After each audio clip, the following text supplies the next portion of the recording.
اور Peoples party کے chairman Bilawal Bhutto صاحب بھی تھے، سابق وزیر خارجہ ہنا ربانی کھر بھی تھیں.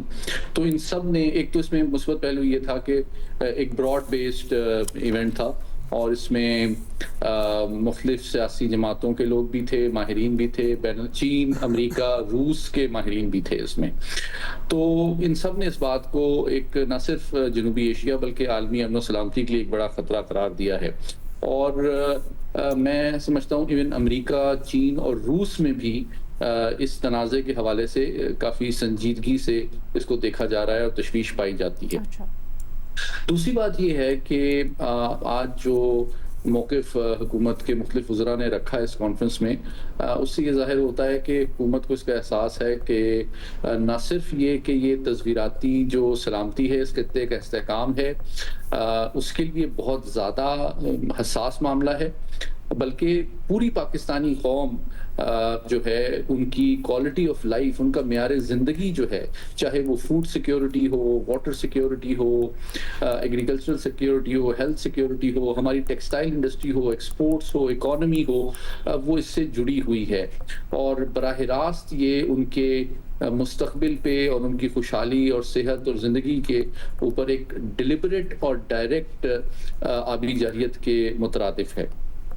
لیکن میں اس میں جو سب سے انٹرسٹنگ بات سامنے آئی وہ چین کے جو ماہر ہیں، جو ان کے ایک لیڈنگ اسٹریٹجک تھنکر ہیں پروفیسر وکٹر گاؤ، تو ان سے میں نے سوال بھی کیا اس حوالے سے کہ چین اس معاملے میں ایک عالمی طاقت اور بھارت کے ایک ہمسائے کی حیثیت سے کیا رول پلے کر سکتا ہے اور یہ پاکستان کو کیا توقع ہونی چاہیے.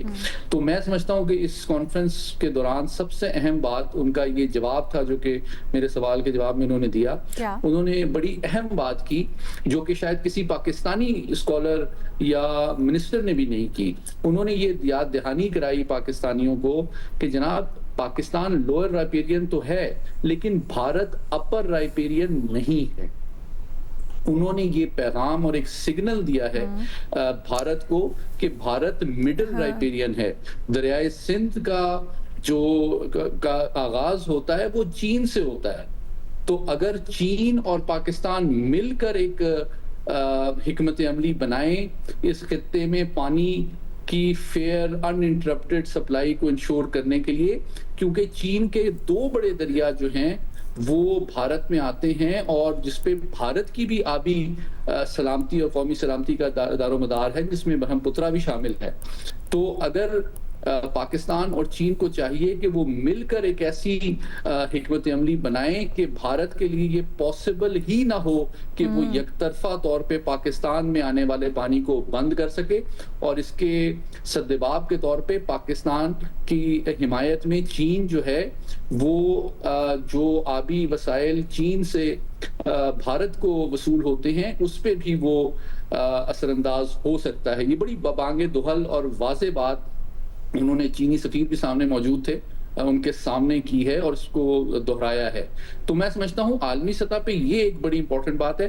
لیگل آپشنز پہ بھی بات ہو رہی ہے، انٹرنیشنل فورمز پہ اٹھانے کی بات ہو رہی ہے، لیکن چین کی جانب سے ایک واضح پیغام کہ وہ پاکستان کی قومی سلامتی، پاکستان کے آبی مفادات میں نہ صرف تعاون کرنے کے لیے تیار ہے بلکہ مکمل وہ سپورٹ کرے گا پاکستان کی کسی بھی آپشن کو، تاکہ بھارت جو ہے پاکستان کو آبی جارحیت کے ذریعے سے نقصان نہ پہنچا سکے. یہ آپ نے بڑی دلچسپ اور بڑی اہم ایک بات کی ہے جو ایک بالکل ایک الگ زاویہ کھول دیتی ہے کنورسیشن کے لیے. گو کہ میں یہ سمجھنا چاہتی ہوں کہ کس طرح سے پاکستان اور چین اس معاملے کے اوپر شراکت داری کر سکتے ہیں کہ بھارت پاکستان کے خلاف کوئی جارحیت نہ کرے آبی طور پر، اور پھر یہ بھی اس میں شیورٹی ہو کہ جب ہم ایکول واٹر یا نیچرل ریسورس جسٹس کی بات کرتے ہیں تو بھارتی شہریوں کے ساتھ بھی انجسٹس نہ ہو. یہ کیسے ممکن بنایا جا سکتا ہے but well come back to this. Saleem Safi صاحب، سر آپ کہیے گا یہ جو تشویش ہے یہ عالمی طور پر اس وقت پائی جاتی ہے کہ پانی کے مسئلے کو لے کر ان دونوں ممالک کے درمیان نہ صرف ایک بڑا مسئلہ چھڑ سکتا ہے، ایک تناؤ کشیدگی بڑھ سکتی ہے، بلکہ اس سے جو ہیومینیٹیرین کرائسس جنم لے سکتا ہے اور ایک اس طرح سے نیچرل ایک ناانصافی ہے پاکستانی عوام کے ساتھ اگر بھارت اپنی تھریٹس کے اوپر عمل درآمد کرتا ہے. آپ کے خیال میں کس طرح سے پابند کر سکتا ہے اس وقت عالمی دنیا یا وہ فورسز یا وہ قوتیں جو اس وقت تشویش میں مبتلا ہیں بھارت کے اس رویے کے اوپر؟ دیکھیے، ایک تو پاکستانی عوام کا معاملہ ہے یا پاکستان اور انڈیا کا معاملہ ہے، تو اس میں تو یہ obvious ہے کہ اگر انڈیا پانی کو بند کرتا ہے تو پاکستان میں یہ انسانی المیہ بھی بن جاتا ہے اور یہ پاکستان کے لیے زندگی اور موت کا سوال ہے. اور اگر انڈیا اصرار کرتا ہے تو ایک یہ کہ وہ انسانیت کے ساتھ اس ظلم کا مرتکب ہوتا ہے.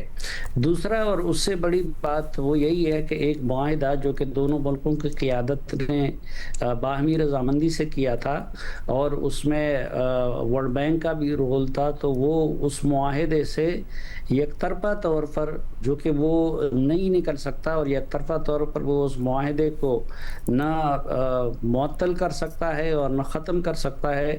تو دوسرا ایک بین الاقوامی قانون کی خلاف ورزی کا انڈیا مرتکب ہو رہا ہے. اچھا، پھر اس میں اگر انڈیا اصرار کرتا ہے، ابھی تک تو اس کے صرف عزائم ہے اور دھمکیاں ہیں، لیکن اگر وہ اس کو عملی شکل دیتا ہے تو پھر پاکستان یہ واضح کر چکا ہے کہ پاکستان ہر ایکسٹریم تک جائے گا جواب میں اپنے پانی کو حاصل کرنے کے لیے، کیونکہ پاکستان کے لیے یہ ایک معمولی مسئلہ نہیں ہے بلکہ زندگی اور موت کا مسئلہ ہے. تو جب پاکستان رد عمل دے گا تو اس صورت میں ظاہری بات ہے جنگ ہوگی، اور وہ جنگ دو نیوکلیئر پاور کی جنگ جو ہے وہ پوری دنیا کے لیے وہ تشویش کا باعث بنے گی. وہ عالمی طاقتوں کے لیے بھی تشویش کا باعث ہوگی اور وہ ریجنل طاقتوں کے لیے بھی تشویش کا باعث ہوگی. اور ابھی جو وہ تشویش کا اظہار کر رہے ہیں تو وہ اس کے منطقی نتیجے کو سمجھتے ہیں اور اسی لیے وہ تشویش کا اظہار کر رہے ہیں اور ان کی یہ خواہش ہے. اب انڈیا نے اس وقت ایک ضد پکڑی ہوئی ہے، وہ عالمی عدالت کے فیصلے کو بھی نہیں مانتا اور وہ دو طرفہ معاہدے کو بھی نہیں مانتا اور وہ اس کے ذریعے پاکستان کو بلیک میل کرنا چاہتا ہے.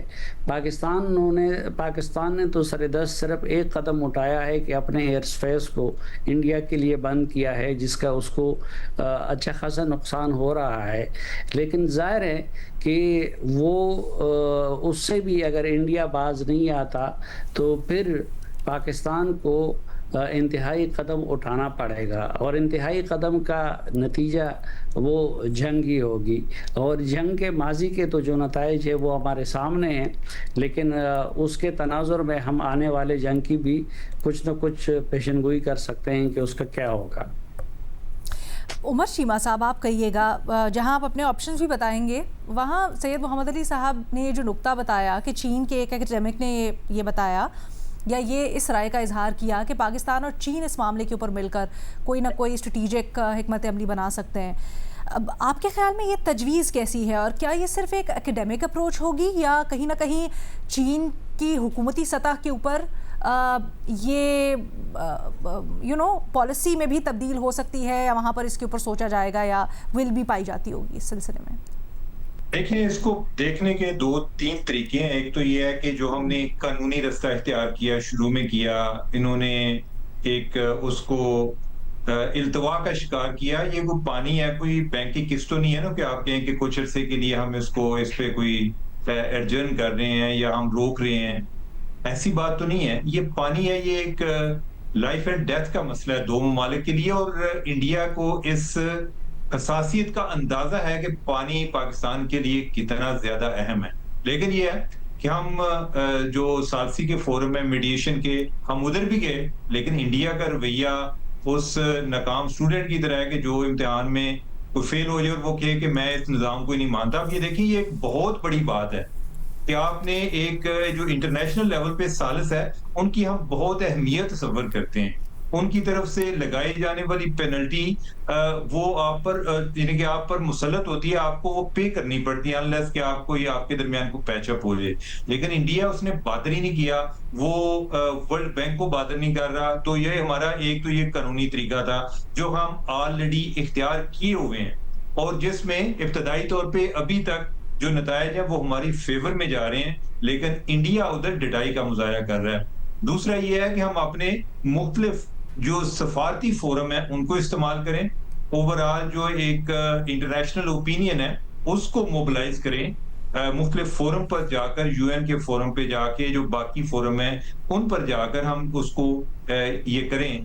اب یہ تیسرا جو آپشن ہے جو کہ یہ جو چائنیز ایکسپرٹ ہیں ان کے حوالے سے دیا ہے، اچھا یہ دیکھنے میں تو اچھا لگتا ہے اور یہ بات درست ہے کہ جو پانی ہے اس کا اوریجن جو ہے وہ تو چائنا ہے، کہ اپر ریویرین چائنا ہے، یعنی کہ ادھر سے بھارت آتا ہے اور بھارت سے آگے پاکستان آتا ہے. اب یہ بات جو ہے بھارت کو بھی اس بات کا احساس ہونا چاہیے کہ وہ بھی چائنا سے پانی لے رہا ہے، اگر کبھی اس کا چائنا نے اس کا پانی بند کیا تو پھر کیا کرے گا. لیکن یہ ہے کہ چائنا کے بارے میں مجھے ایسے محسوس ہوتا ہے کہ جیسے نا ہمارے توقعات بہت زیادہ ہوتی ہیں. چائنا ایک بڑا ایک پریگمیٹک کنٹری ہے، وہ اپنے مفادات کو دیکھتے ہیں. وہ یہ نہیں ہے کہ صرف اگر پاکستان کا مسئلہ آ جائے گا تو وہ آ جائیں گے، درمیان میں آ جائیں گے، انلیس کہ انہیں لگے کہ کوئی ایسی سچویشن بلڈ ہو رہی ہے کہ جس میں وہ پانی کا ایشو بنا کے انڈیا کے ساتھ سکور سیٹل کرنا چاہیے. اور اس سارے عمل میں پاکستان جو ہے وہ ایک ڈیفالٹ بینیفیشری ہو جائے. صرف پاکستان کے لیے وہ ان کا پانی بند کریں گے، یعنی کہ مجھے یہ لگتا ہے کہ it's too good to be true, یعنی کہ اللہ کرے ایسا ہو. لیکن مجھے لگتا نہیں ہے کہ چائنا اس ایکسٹریم لیول پر جائے گا. ان کی انڈیا کے ساتھ تجارت بھی ہم سے بہت زیادہ ہے، باقی معاملات بھی ان کے چل رہے ہیں، اگرچہ ان کے کوئی محبت بھی نہیں ہے لیکن ان کی کوئی اس طرح سے دشمنی نہیں ہے کہ کوئی کٹ آف نہیں انہوں نے کیا ہوگا ایک دوسرے کے ساتھ جس طرح کے ہمارے اور انڈیا کے تعلقات ہیں. تو آئیڈیا دیکھنے میں تو بہت اچھا ہے، اور یہ ہے کہ ہمیں اس کو ایک پریشر ٹیکٹک کے طور پر استعمال بھی کرنا چاہیے تاکہ یہ جو پاسبلٹی ہے وہ ڈسکس بھی ہو، چائنا کو بھی یہ ایک پیغام جائے. مجھے نہیں آئیڈیا کہ وہ جو فیصل صاحب ہیں یعنی کہ وہ بعض کا ضروری تو نہیں ہوتا کہ ہر بات جو ہے وہ ایک چائنیز گورنمنٹ کا ان کا موقف ہی ہو. بعض کا تو ان کو یعنی کہ ان کا ایک اپنا موقف ایسے ہو سکتا ہے کہ جیسے کوئی چائنیز گورنمنٹ اوفینڈ نہ ہو، لیکن ان کی ایک اپنی رائے ہو سکتی ہے، ان کی طرف سے ایک سولوشن ہو سکتا ہے. کوائٹ لائکلی آلسو پاکستان اس کو کس طرح سے پیکج کرتا ہے، چائنیز گورنمنٹ کو کس طرح سے اپروچ کرتا ہے، آئی تھنک یہ بھی دیکھنا بڑا امپورٹنٹ ہوگا. باقی جو فالو اپ سوال ہیں محمد علی صاحب کے پاس لے جاتے ہیں اور ان سے پوچھ لیتے ہیں. ارشاد بھٹی صاحب کو تیسرے شامل گفتگو کرتے ہیں، پھر اس کے اوپر واپس آتے ہیں. بھٹی صاحب، آپ کے خیال میں پاکستان نے مختلف اس کے اوپر آپشنز ابھی تک سال کے اندر جب سے دھمکایا جا رہا ہے استعمال کیے بھی ہیں؟ پاکستان بڑا پرو ایکٹیو ہے، سفارتی طور پر بھی سیمینارز بھی منعقد ہو رہے ہیں آگہی کے لیے. مزید پاکستان کیا کر سکتا ہے اس سلسلے میں؟ بھارت کو کس طرح سے روکا جا سکتا ہے؟ میڈم شیخ، پہلی بات تو وہی کہ میں اپنی حکومت کے ساتھ ہوں اس معاملے پر، اور جو ابھی آپ نے مصدق ملک صاحب کے جذبات سنوائے وہی میرے جذبات بھی ہیں. اور میڈم شیخ یہ ذہنوں میں رہے کہ یہ دو ایٹمی طاقتوں کے درمیان ایک شرارت سے بنا ہوا جھگڑا ہے، اور یہ 2.25 ارب انسانوں کا معاملہ ہے.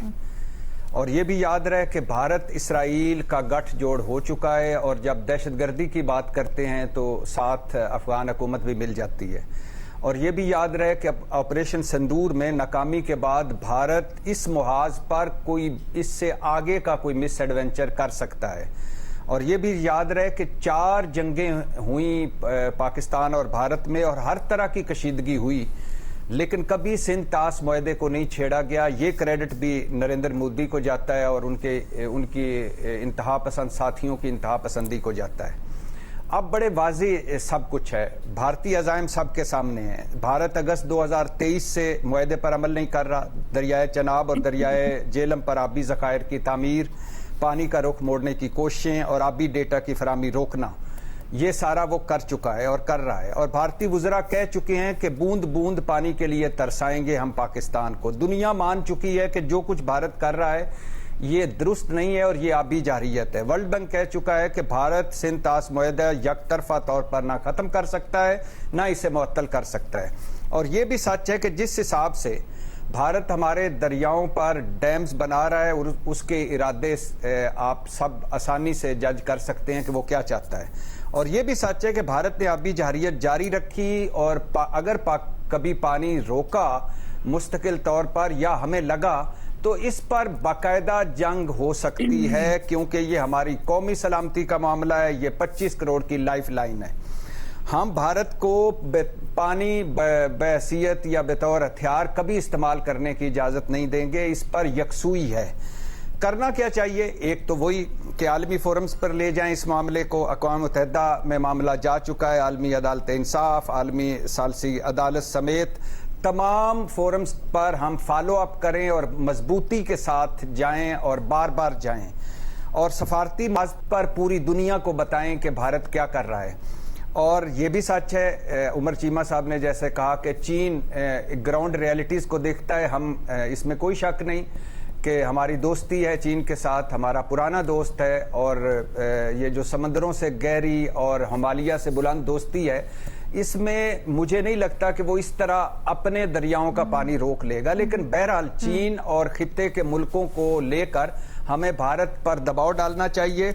اور جو آخری بات ہے کہ آج کل امریکہ اور صدر ٹرمپ ہم سے بہت خوش ہیں، تو ٹرمپ صاحب کے ذہن میں اگر یہ بات ڈالی جائے ان کو، اور یہ سچا کیس ہے، سیدھا کیس ہے، اگر ان کو کہا جائے تو وہ بھی اس میں اپنا کردار ادا کر سکتے ہیں۔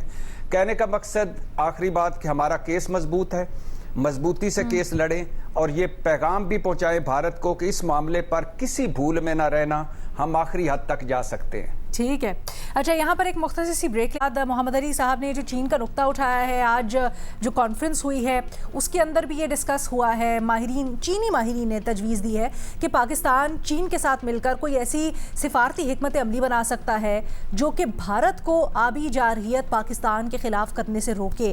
کیا یہ قابل عمل ہے؟ کتنی افیکٹو ہے؟ کیا یہ صرف ایک خیال ہے یا پھر یہ واقعی میں چینی حکومت اس کے اوپر عمل درآمد بھی کرے گی؟ بہت سے سوالات ایک چھوٹی سی بریک کے بعد۔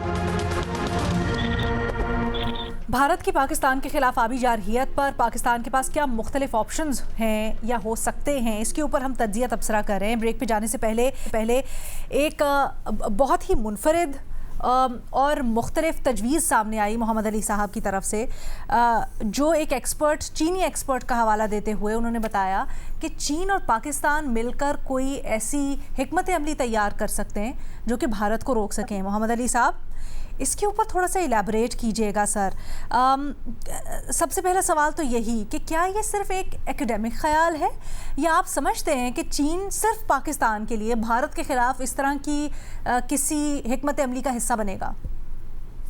بہت شکریہ۔ دیکھیے، جو لوگ پروفیسر وکٹر گاؤ کو جانتے ہیں وہ، اور یا جو چین کے نظام حکومت اور پالیسی کے سسٹم سے واقف ہیں، وہ جانتے ہیں کہ بہت سے دیگر ممالک کی طرح چین میں جو تخیل کی پرواز ہے وہ اتنی آپ یوں سمجھیں کہ فری نہیں ہوتی ہے، اور جو پروفیسر وکٹر گاؤ کو جانتے ہیں وہ چین کی جو کمیونسٹ پارٹی کی قیادت ہے اس کے انتہائی قریب سمجھے جاتے ہیں، اور عالمی سطح پہ سب سے مستند اور مؤثر آپ یوں سمجھیں کہ ان کی آواز اور فیس سمجھے جاتے ہیں۔ وکٹر گاؤ صاحب آپ یوں سمجھ لیں کہ ان کے ایک de facto federal minister of information سمجھتے ہیں آپ کو۔ اچھا، تو وہ ان کی سوچ کی اور ان کی اسٹریٹجک تھنکنگ کی سب سے ایکوریٹ اور مؤثر تصویر کشی پورے عالمی معاملات پہ کرتے ہیں۔ یہ صرف انڈس واٹر ٹریٹی کی بات نہیں ہے، مڈل ایسٹ کی سچویشن ہے، امریکہ کے ساتھ تعلقات ہیں، یوکرین جنگ، تمام عالمی معاملات پہ وہ سب سے مؤثر چینی اسٹریٹجک تھنکر سمجھے جاتے ہیں، پہلی بات۔ دوسری بات یہ کہ یہ میں نے تجویز نہیں دی تھی، میں نے تو ان سے پوچھا تھا کہ آپ کے خیال میں پاکستان چین سے کیا توقع کر سکتا ہے اس معاملے کو حل کرنے کے لیے، تو یہ خیال انہوں نے پیش کیا، بٹ یو سیکنڈ اٹ، آپ کو ان کی تجویز اچھی لگی؟ جی انہوں نے واضح کیا. میں نے تو ان سے پوچھا کہ جی ڈپلومیٹکلی لیگلی اور اسٹریٹجکلی کیا سپورٹ کر سکتے ہیں پاکستان کے موقف کے لیے. تو انہوں نے کہا جناب چین جو ہے پاکستان چین کو مل کر فوری طور پہ, ان کے الفاظ تھے ایز سون ایز پاسبل, ایک کوارڈینیٹڈ حکمت عملی بنانے کی ضرورت ہے. محمد علی صاحب اب میں چاہتی ہوں ایبسولوٹلی وہ پوائنٹ کلیئر ہو گیا کہ آپ ان کی تجویز کو سیکنڈ کر رہے ہیں, آپ کو سمجھ آئی ان کا خیال. تھوڑا سا یہ کلیئر کیجئے گا سر, اگر کوئی ایسی حکمت عملی ہوتی ہے تو وہ جو حکمت عملی ہے اس سے یہ کیسے احتمال دور کیا جا سکتا ہے, یہ خدشہ کہ وہ جارحیت کے زمرے میں نہ آئے یا وہ انٹرنیشنل لاز کی خلاف ورزی تصور نہ ہو؟ جی بہت اہم سوال کیا. دیکھیں میں اس کا, اگر آپ 2 منٹ دیتے ہیں میں اس کا ایکسپلین کرتا ہوں. پہلی بات یہ ہے کہ جو حکمت عملی ہے پاکستان کی, پہلی بات ڈیفینیٹلی انفارمیشن ڈومین میں دنیا کو آگاہ کرنا ہے کہ ہمارا موقف کیا ہے, یہ ہماری نیشنل سیکیورٹی کے لیے کتنا بڑا خطرہ ہے. 25 کروڑ پاکستانی عوام کے مستقبل اور زندگیوں کو تھریٹ کرنا ہے اور دنیا کو اویئر کرنا ہے. یہ اس کا پہلا حصہ ہے. دوسرا حصہ یہ ہے کہ لیگلی بھی میں بتانا چاہوں گا کہ لیفٹیننٹ جنرل عامر ریاض بھی یہاں پہ موجود تھے, انہوں نے بھی بتایا وتھ ڈیٹیل انفارمیشن کہ جو چناب, دریائے چناب کا پانی ہے سب سے زیادہ جو پاکستان افیکٹ ہو رہا ہے آلریڈی, وہ ہمارے انڈس واٹر کمشنر بھی موجود تھے, وہ چناب کے اوپر جو کنسٹرکشن ہے اس کے نتیجے میں سب سے زیادہ انڈس واٹر ٹریٹی کے تحت پانی کی رکاوٹ پاکستان کے لیے پیدا ہو رہی ہے, اور جو سب سے کریٹیکل تھنکنگ ہے. تو لیگل ڈومین میں بھی وہ تمام کمپنیاں جو اس میں انوالو ہیں, کنسٹرکشن میں, بڈنگ میں, انجینئرنگ میں, ان کو بھی پاکستان لیگل نوٹس سرو کر سکتا ہے کہ یہ وائلیشن ہے انٹرنیشنل لا کی, اور آپ ان کو سو بھی کر سکتے ہیں ان کمپنیز کو بھی انڈیویجولی, تاکہ ان کو کہ اگر وہ انٹرنیشنل لا کی وائلیشن کرتے ہیں تو اس کا ان کو خمیازہ بھگتنا پڑے گا, اور ان کے لیے قانونی اعتبار سے بھی حوصلہ شکنی کی جا سکتی ہے. تیسرا پہلو جو تصویراتی ہے وہ ڈیفینیٹلی جنرل عامر نے بھی اور جو چیئرمین ہیں ہمارے پیپلز پارٹی کے بلاول بھٹو, انہوں نے کئی دفعہ کہا کہ دیکھیں جی یہ ہماری ریڈ لائن ہے, اور ہم اپنی طاقت محمد علی صاحب کوئی سورس جو ہے, قطع کلامی کی معذرت, لیکن گفتگو کا جو ایپی سینٹر تھا وہ یہ تھا کہ اگر بھارت پاکستان کو یہ دھمکی دیتا ہے کہ ہم تمہارا پانی بند کریں گے, تو پاکستان اور چین مل کر, کیونکہ سب سے اوپر تو چین ہے, تو دھمکی یہ دے سکتا ہے بھارت کو کہ چین بھی بھارت کا پانی بند کر دے گا, پھر بتاؤ تم کیا کرو گے. تو یہ کہنا, یہ دھمکانا کیسے انٹرنیشنل لا کی خلاف ورزی نہیں ہوگی پاکستان اور چین کے پارٹ پر بھی؟ ہم کس طرح اپنے آپ کو سیف گارڈ کر سکتے ہیں اس حکمت عملی میں؟ میں یہی گزارش کرنا چاہ رہا ہوں کہ دیکھیں پہلی سٹیج میں ہم دنیا کو اویئر کر رہے ہیں, ہم بتا رہے ہیں کتنا بڑا خطرہ ہے. دوسرا یہ کہ ہم لیگل سٹیپس لیں گے, لیکن اس کے باوجود اگر عالمی ایوان, عالمی برادری, عالمی قانون ہمارے نیشنل سیکیورٹی انٹرسٹ کو پروٹیکٹ کرنے میں ناکام ہوتا ہے, تو ہمارے پاس یہ تمام آپشن موجود ہیں, جس میں یہ بھی موجود ہے کہ چین اور ہم مل کر بھارت پر دباؤ ڈالیں, کیونکہ بنیادی بات اس وقت قانون کی نہیں ہو رہی. قانون اس وقت تک افیکٹو ہے جب تک کہ وہ ہمارے رائٹ کو پروٹیکٹ کرتا ہے, لیکن اگر ہمارے رائٹ کو وہ پروٹیکٹ بھی نہیں کرتا اور بھارت جو ہے اس کا پاس بھی نہیں رکھتا, تو پھر مجبوری بن جائے گی کہ چین اور بیسکلی آپ یہ کہہ رہے ہیں کہ اگر چین اور پاکستان مل کر چین کی طرف سے بھارت کا پانی روکتے ہیں تو پھر یہ ری ایکٹیو سٹیپ ہوگا, یعنی بھارت کی جارحیت کے رد عمل میں یہ ہوگا. تو شاید میں اس کو ری ایکٹیو نہیں کہوں گا, میں اس کو کہوں گا جو ایکوریٹ ورڈ ہوگا اسٹریٹجی میں, اس کو ڈیٹرنس کہا جائے گا, کہ جناب آپ بھی اتنے ہی وولنریبل ہیں چین سے آنے والے پانی پہ جتنا ڈیپینڈنٹ ہیں, اسی طرح پاکستان انڈس واٹر ٹریٹی کے تحت پانی پہ ڈیپینڈنٹ. اچھا, ری ایکشن اور ڈیٹرنس میں لیگلی اگر دیکھا جائے تو بہت فرق ہے اور بہت اس کے اوپر بحث ہو سکتی ہے, لیکن میں چاہتی ہوں باقی تجزیہ کار جن کو اس کے اوپر آبجیکشن تو نہیں, سوالات تھے, وہ اگر اس میں کنٹریبیوٹ کرنا چاہیں. عمر چیمہ صاحب کے پاس پہلے جاتے ہیں.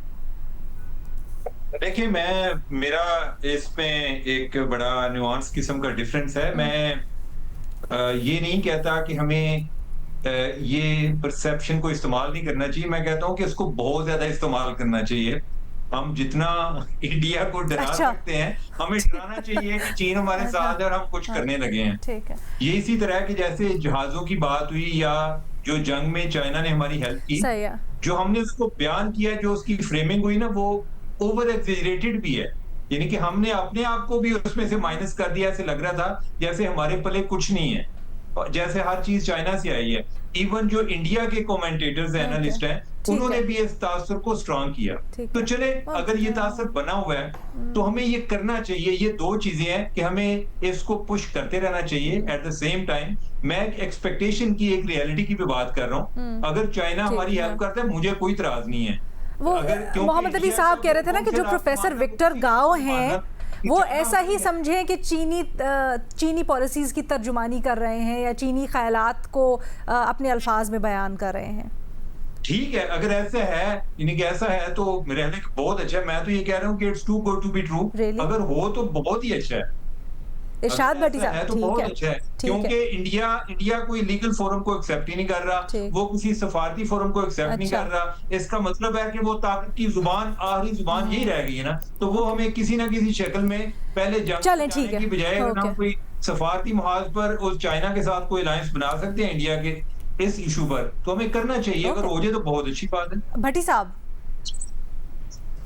میڈم شیخ، بات شروع کرنے سے پہلے وہی ایک بات کہ ٹرمپ صاحب کو نہ بھولیے گا.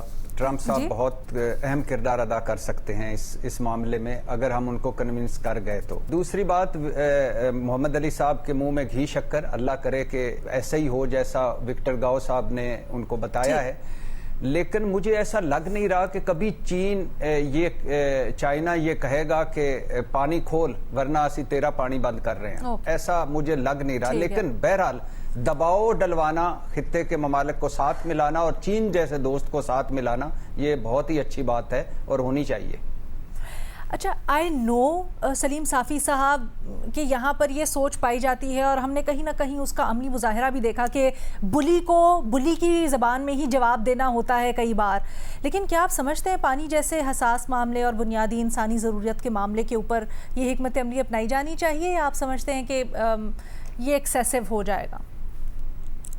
دیکھیے، جو چین کا معاملہ ہے تو چین تو یہ بات عرصے سے کی جاتی ہے. جو آبی ماہرین ہیں تو وہ یہ کہتے تھے کہ اگر ہندوستان اس اصول کو توڑتا ہے اور کسی معاہدے اور کسی اصول کو ذہن میں نہیں لاتا تو پھر اس سے اوپر تو چین واقع ہے اور چین اس کے پانی کو بند کر سکتا ہے. لیکن چین نے سرکاری طور پر نہ تو کبھی اس کی بات کی ہے اور نہ اس کا کوئی عندیہ دیا ہوا ہے.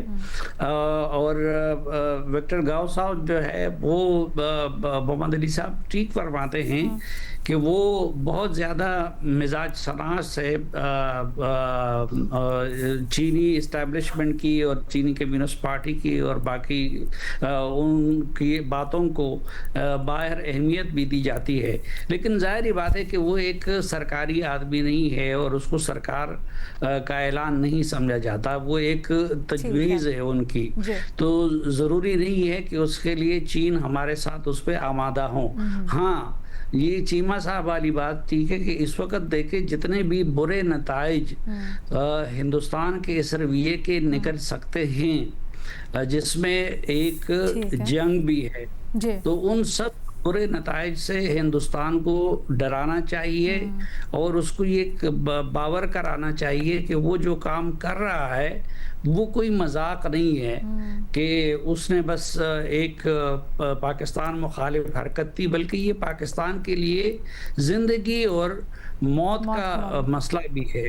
اور ہاں، اس سے پہلے جو 3 سٹیپس بتائے تو محمد علی صاحب نے، تو وہ 3 سٹیپس اس میں بھی ابھی مثلاً اگر سفارتی محاذ ہے تو اس میں بھی ابھی ہمیں بہت کچھ کرنا ہے، جس میں ایک یہ بھٹی صاحب والی تجویز بھی ہو سکتی ہے کہ آپ نے صرف چین کو نہیں بلکہ ہمیں اس معاملے میں امریکہ کو بھی اپنا ہم نوا بنانا چاہیے کہ وہ اس پہ دباؤ ڈالے ہندوستان پہ.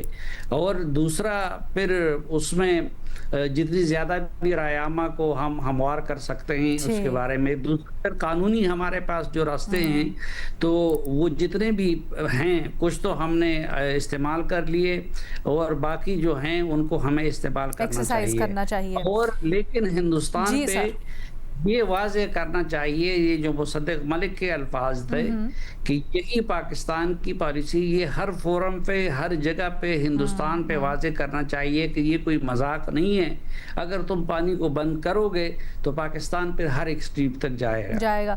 وہ کہتے ہیں نا all is fair in love and war، ہمارے تجزیہ کار بھی موبیش یہی بات کر رہے ہیں کہ اگر بھارت یہ جنگ، یہ آبی جنگ ہم پر مسلط کرے گا اور یہ انسانیت کے خلاف جنگ کرے گا ہمارا پانی روک کر، تو پھر پاکستان کے خلاف کے پاس بھی مختلف آپشنز ہیں بھارت کے پاس، جس میں قانونی آپشنز مزید سفارتی آپشنز بھی آپ کے سامنے رکھے گئے۔ اور ایک مختلف آپشن جو سامنے آیا وہ یہ ہے کہ چین کے ساتھ مل کر پاکستان ایک ایسی کوئی سفارتی یا پھر حکمت عملی طور پر تیار کر سکتا ہے جس سے بھارت پر یہ باور کیا جا سکتا ہے یا بھارت کو یہ بتایا جا سکتا ہے کہ اگر تم ہمارا پانی بند کرو گے تو تمہارے لیے بھی وہ کانسیکوینس ہوگا۔ اپنی رائے کا اظہار کیجیے گا، یہ جو ساری کی ساری کانورسیشن ہوئی ہے اس کے اوپر آپ کیا سمجھتے ہیں؟ کیا یہ لیجٹ ہے؟ کیا یہ ہونا چاہیے؟ کیا یہ ایک اچھا آپشن ہے؟ اسی کے ساتھ ایک چھوٹی سی بریک لیتے ہیں، بریک کے بعد واپس آتے ہیں یوٹیوب سوالوں کے ساتھ۔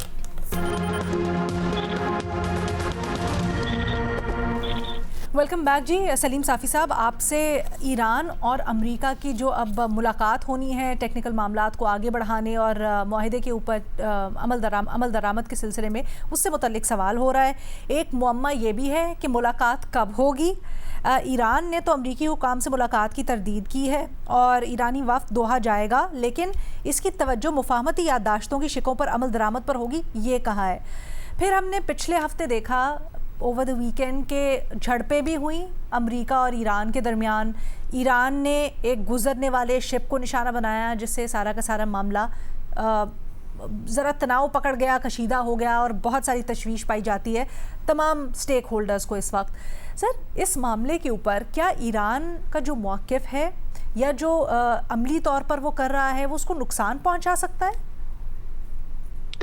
ایران کے موقف میں ایک مسئلہ یہ ہے کہ اس سے معاملہ طول پکڑتا جاتا ہے۔ وہ خود بڑے صبر والے ڈپلومیٹ ہیں اور اس سے کام لیتے ہیں، لیکن بعض اوقات اس سے معاملہ بھی طویل ہو جاتا ہے۔ ابھی یہ جو ابہام پیدا ہوا ہے تو ابہام اس سے پیدا ہوا ہے کہ ایک امریکیوں کی طرف سے اعلان کیا گیا تو اس سے یہ تاثر ملتا تھا کہ جیسے دونوں امریکی اور ایرانی آمنے سامنے بیٹھ کے سوئٹزرلینڈ کی طرح یا اسلام آباد کی طرح مذاکرات کریں گے، لیکن ایران نے پھر یہ وضاحت کر دی کہ نہیں، وہ ادھر جا کے امریکیوں سے مذاکرات نہیں کریں گے، جس سے لوگوں نے انکار کا تاثر لیا۔ انہوں نے یہ کہا کہ وہاں پہ وہ ثالثوں سے بات کریں گے۔ تو وہ جس طرح ایک دو مہینوں تک تقریباً یہ ہوتا تھا کہ ان کا خط آتا تھا اور وہ پاکستان ایران تک پہنچ جاتا تھا اور پھر ان کا جواب جو تھا وہ ان تک پہنچ جاتا تھا، تو دوحہ میں وہی سلسلہ ہوگا کہ دونوں ملکوں کے وفود جو ہے وہ ثالثوں سے الگ الگ مذاکرات کریں گے، لیکن مذاکرات ہوں گے وہاں پہ اور سب ادھر موجود ہوں گے۔ سر، آئی نو بڑا ریٹوریکل سا سوال ہے لیکن اس سچویشن میں بالکل صادق آتا ہے۔ ٹریڈیشنلی ڈپلومیسی ہوتی بھی ایسے ہی ہے، سفارتکاری یا مذاکرات جس طرح سے ہم ایران کو دیکھ رہے ہیں، اور ایک پروسیس ہوتا ہے، بٹ اس تنازع نے اور اس کی ارجنسی نے خاص طور پر چیزوں کو بالکل مختلف کر دیا ہے اور بڑا تقاضا بھی کرتا ہے یہ سچویشن کہ جلد سے جلد حل کوئی نکلے۔ دونوں میں سے کون سی اپروچ آپ سمجھتے ہیں کہ درست ہے اس سچویشن میں؟ کیا ایران کا روایتی ڈپلومیسی کا طریقہ یا پھر جو اب ایک نئی ہم شکل دیکھ رہے ہیں ڈپلومیسی کی یا معاملے کو حل کرنے کی ارجنسی کا، وہ اپروچ؟ دیکھیے، اس وقت تو ہمارے سامنے دو مثالیں ہیں نا۔ ایک ٹرمپ کی ڈپلومیسی ہے، وہ بھی بالکل قابل قبول ڈپلومیسی نہیں ہے، اس کو اپریشیٹ نہیں کیا جا سکتا، کیونکہ ایک تو اس کا مسئلہ یہ تھا کہ وہ دھمکیاں بھی دیتے تھے اور مذاکرات بھی کرنا چاہتے تھے، اور دوسرا اس میں جھوٹ کا عنصر بھی بہت زیادہ ہوتا تھا اور مبالغے کا عنصر بھی بہت زیادہ ہوتا تھا، تو وہ بھی نہیں ہونا چاہیے۔ لیکن ایران کی طرف سے چونکہ ان کا نظام ایسا ہے کہ اگر معمولی نقطہ بھی ہو تو اس پہ انہوں نے سب کو کنسلٹ کرنا ہوتا ہے، پاسداران کو بھی اور اپنے مذہبی طبقے کو بھی اور سیاسی حکومت کو بھی. تو ان کی طرف سے سستی کا عنصر بہت زیادہ ہمیں دیکھنے کو ملتا ہے، اور اس کی وجہ سے یہ معاملہ اتنا طویل بھی ہو گیا.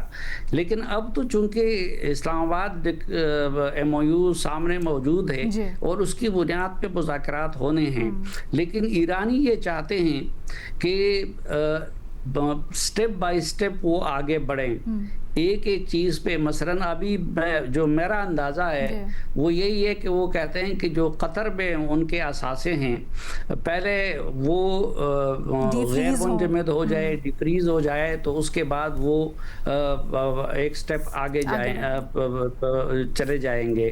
اور امریکیوں نے بھی ابھی یہ step by step approach adopt کر لیا ہے.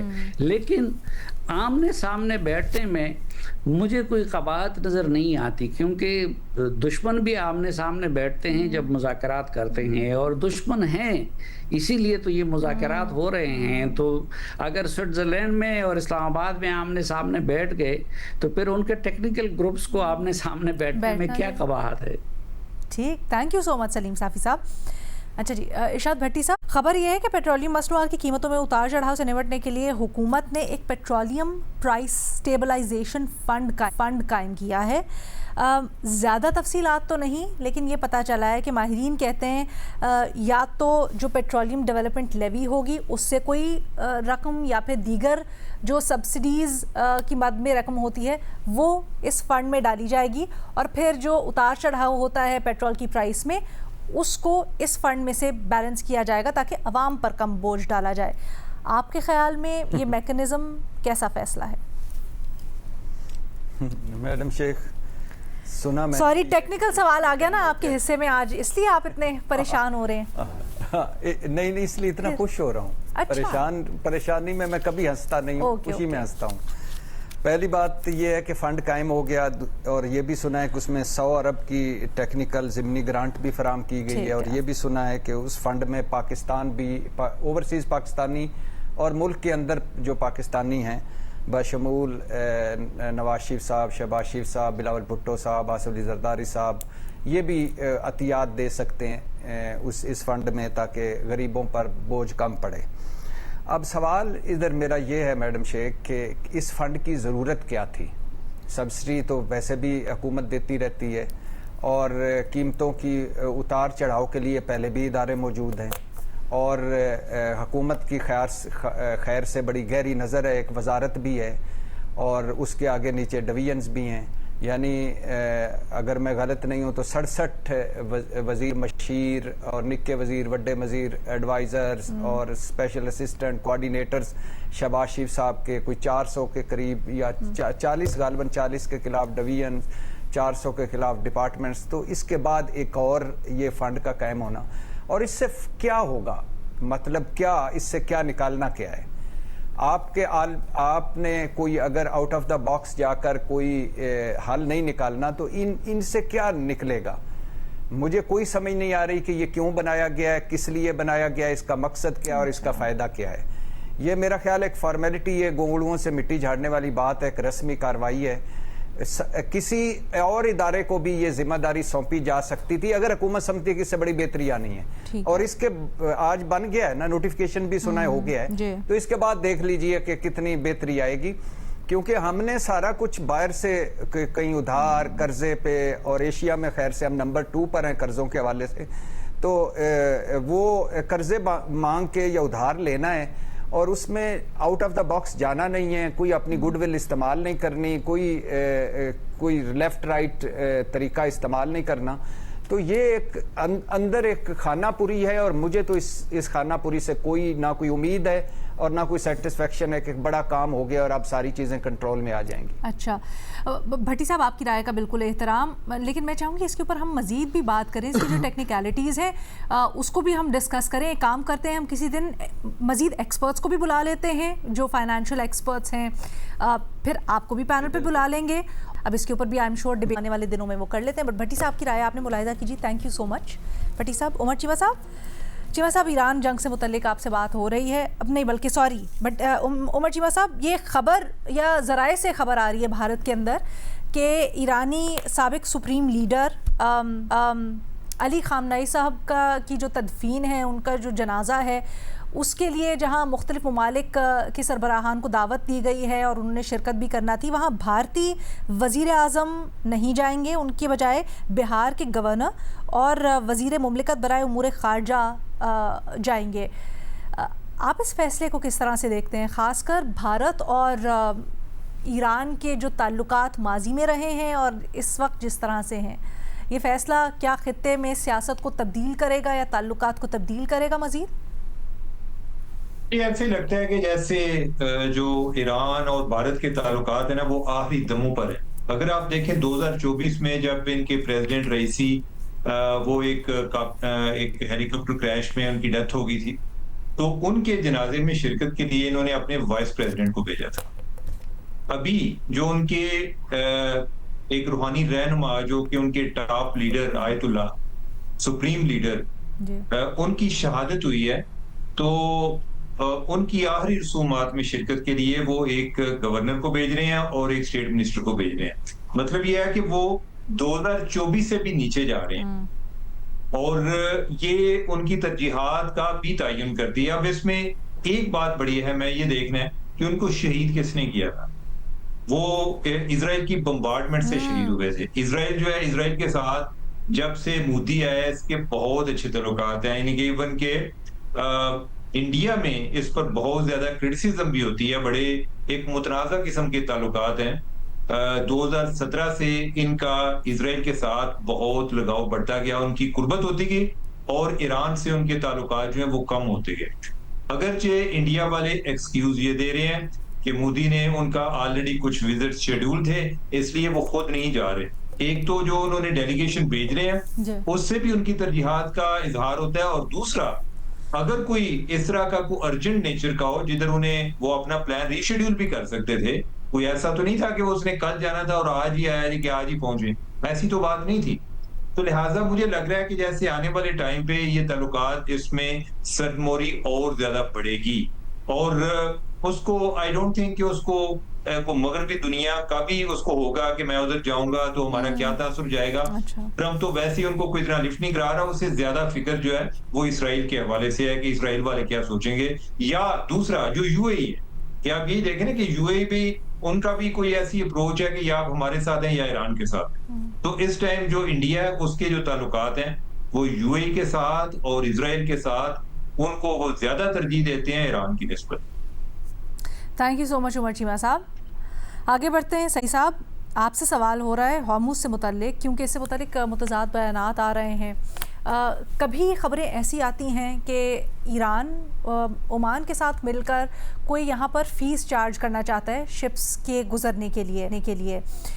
پھر کبھی دعوے یہ بھی ہوتے ہیں کہ عمان کوئی ایسی ٹرانزٹ فیس یا پھر کسی انتظامی میکنزم کا حصہ نہیں بننا چاہتا.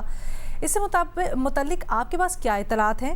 اور آئی تھنک مور امپورٹنٹلی, کیا آپ کو لگتا ہے کہ عمان اس سارے معاملے کا حصہ بننا چاہتا ہے کہ اور یہ جو ابھی معاہدہ ہوا ہے اس کے اندر اس معاملے کے اوپر ابھی مزید ابہام موجود ہے؟ علینا دیکھیں, یہ جو عمان کا معاملہ ہے اس کے 3 پہلو ہیں. پہلی بات یہ ہے کہ ایک جغرافیائی حقیقت ہے کہ جو آبنائے ہرمز ہے یہ ایران اور عمان کے درمیان موجود ہے. تو جو اسٹیک اور انٹرسٹ ہے آبنائے ہرمز کی سیکیورٹی کے حوالے سے یا اس کے مستقبل کے حوالے سے وہ ایران اور عمان دونوں میں بہت زیادہ پایا جاتا ہے.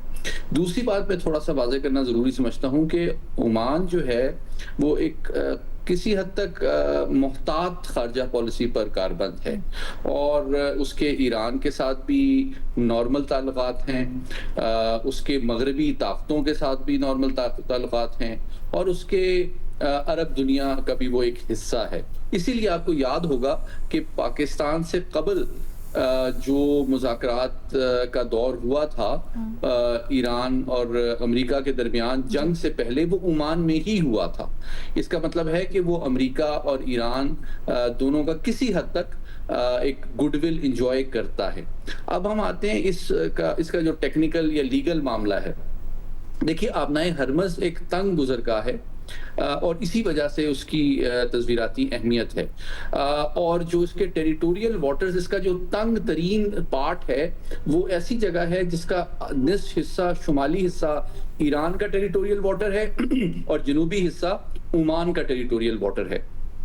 تو ایران نے کیا یہ تھا کہ اس جنگ کے دوران جو درمیانی حصہ تھا وہاں پہ جو آبی سرنگیں ہوتی ہیں جس کو نیول مائنز کہا جاتا ہے وہ لگا دی تھی، جس کی وجہ سے اس نے تمام شپس کو مجبور کیا کہ یا تو وہ ایران کے ٹیریٹوریل واٹر سے گزریں یا وہ عمان کے ٹیریٹوریل واٹر سے گزریں، کیونکہ اگر وہ ایران کے ٹیریٹوریل واٹر سے گزریں گے تو پھر ان کو ایران سے اجازت لینی ہوگی، خاص طور پہ اگر وہ ان ممالک سے تعلق رکھتے ہیں وہ جہاز جو کہ امریکہ کے تصویراتی پارٹنرز ہیں، اور ان کو روکنے کا ایران حق کلیم کرتا ہے۔ جبکہ دوسری آپشن یہ ایکسپلور امریکہ اور مغربی طاقتیں خصوصاً فرانس یہ کر رہا ہے کہ عمان کے ساتھ مل کے عمان کے ٹیریٹوریل واٹر سے تجارت کو بحال کر لیا جائے، اور اسی وجہ سے اس کی حوصلہ شکنی کے لیے ایران کے اندر یہ خواہش یا سوچ پائی جاتی ہے کہ عمان کے ساتھ مل کر اس کو کنٹرول کیا جائے